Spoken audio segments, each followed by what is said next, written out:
ನಮಸ್ತೆ, ನನ್ನ ಹೆಸರು ತನ್ಮಯ್. ನಾನು ನೀತಿಕತೆಯನ್ನು ಹೇಳುತ್ತೇನೆ. ಒಂದೂರಿನಲ್ಲಿ ಸೋಮಪ್ಪ ಇದ್ದರು. ಅವರಿಗೆ 2 ಮಕ್ಕಳು.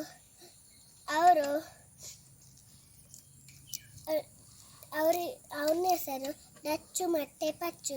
ಅವರು ಖುಷಿಯಾಗಿದ್ದರು. ಒಂದು ದಿನ ಜಗಳ ಮಾಡಿದರು. ಅಪ್ಪ ನೋಡಿ ಯೋಚನೆ ಮಾಡಿದರು. ಕಬ್ಬಿನ ಕಟ್ಟನ್ನು ಕೊಟ್ಟನು. ಎಷ್ಟೇ ತುಂಡು ಮಾಡಿ ಅಂತ ಹೇಳಿದನು.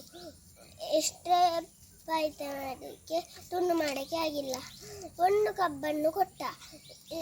ರಪಕ್ಕ ತುಂಡು ಮಾಡಿದನು ಕಬ್ಬನ್ನು.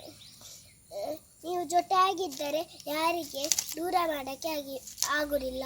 ನೀವು ಜೊತೆ ಇಲ್ಲದಿದ್ದರೆ ದೂರ ಮಾಡೋಕ್ಕೆ ಆಗ್ತದೆ. ಒಗ್ಗಟ್ಟಿನಲ್ಲಿ ಬಲುವುದು.